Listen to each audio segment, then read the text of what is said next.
পৃথিবীর সবচাইতে দক্ষিণে অবস্থিত শীতলতম মহাদেশ অ্যান্টার্কটিকা। নামে মহাদেশ হলেও সেখানে আসলে কোনো দেশই নেই। স্থায়ীভাবে বসবাসেরও কোনো সুনির্দিষ্ট স্থান নেই পুরো মহাদেশটিতে।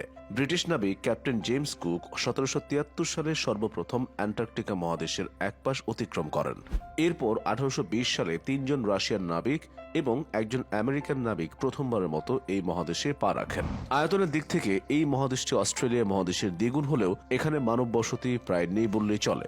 মানুষ তো দূরের কথা, এমনকি কোনো পিঁপড়া কিংবা সরীসৃপও এখানে বসতি করতে পারেনি। পুরো মহাদেশ জুড়ে আছে কেবল প্রকাণ্ড আকারের বরফ আর পানি। কোনো মানুষ বা তেমন কোনো প্রাণী বসবাস না করলেও পৃথিবীর মোট বিশুদ্ধ পানির 70% রয়েছে অ্যান্টার্কটিকাতে। পুরো অ্যান্টার্কটিকায় প্রায় 379টি হ্রদ এবং 700টি নদীর দেখা মিলেছে। পৃথিবী পৃষ্ঠের উষ্ণতার কারণে এসব হ্রদ এবং নদীর পানি বরফ হয় না। আবার সারা পৃথিবীর মোট বরফের 90% জমে আছে এখানে। গোটা মহাদেশের 98% এলাকায় বরফে ঢাকা, যার মধ্যে আবার এমন কিছু স্থান রয়েছে যেখানে বরফের পুরুত্ব প্রায় 1 কিলোমিটার কিংবা তার চাইতেও বেশি। এই অঞ্চলের বার্ষিক তুষারপাতের পরিমাণ 200 মিলিমিটার, যা চির বরফের এই রাজ্যকে শীতল মরুভূমি হিসেবে গড়ে তুলেছে। ধারণা করা হয় গত 2 মিলিয়ন বছরেও এই অঞ্চলে কোনো বৃষ্টিপাত হয়নি। আর এমন প্রতিকূল আবহাওয়ার কারণে বেশিরভাগ প্রাণীর পক্ষেই এই মহাদেশে বসবাস করা সম্ভব হয় না। তবে গুটি কয়েক প্রাণী এই চরম শীতল তাপমাত্রাকেও মানিয়ে নিতে সক্ষম হয়েছে। ফলে অ্যান্টার্কটিকায় তারা বেশ আরাম-আয়েশে বাস করছে, যার মধ্যে রয়েছে পেঙ্গুইন, সিল, শ্বেত ভাল্লুক সহ বিভিন্ন প্রকারের শৈবাল এবং বিভিন্ন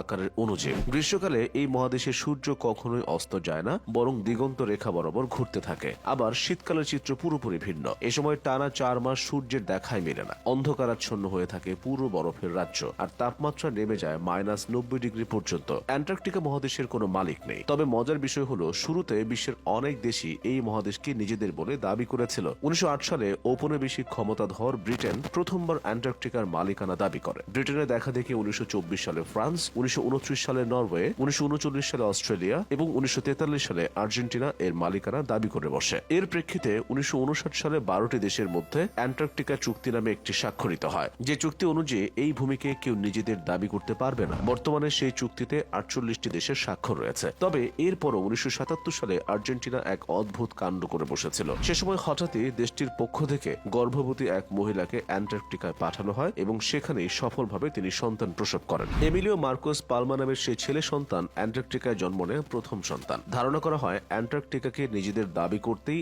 আর্জেন্টিনা এমন কাণ্ড ঘটিয়েছিল। মানুষের স্থায়ী আবাস না থাকলেও প্রতি বছর গ্রীষ্মকালে গড়ে প্রায় 4000 বিজ্ঞানী অ্যান্টার্কটিকায় গবেষণার জন্য যান। শীতকালে যান 1000-এর মতো বিজ্ঞানী। চরম প্রতিকূল আবহাওয়ায় কয়েক মাস তারা সেখানে অবস্থান করেন। বিভিন্ন দেশ থেকে আগত এসব বিজ্ঞানী সমাজকে টিকিয়ে রাখতে ড্রাইভার, বাবুর্চি বা মেকানিকের মতো অন্য কিছু পেশাজীবী লোকজনও সীমিত সময়ের জন্য যান এই মহাদেশে। বরফের এই মরুভূমিতেও রয়েছে আগ্নেয়গিরি। এখন পর্যন্ত 91টি আগ্নেয়গিরির সন্ধান মিলেছে। বরফের নিচে অবস্থিত এই সকল আগ্নেয়গিরির মধ্যে সবচাইতে বড় আগ্নেয়গিরির নাম হলো মাউন্ট সিডলি। রয়েছে অসংখ্য ছোট বড় পাহাড়। মোট 2660টি পাহাড়ের মধ্যে সবচাইতে বড় পাহাড়ের নাম হচ্ছে মাউন্ট ভেনসন। উচ্চতা 4892 মিটার বা 16050 ফিট।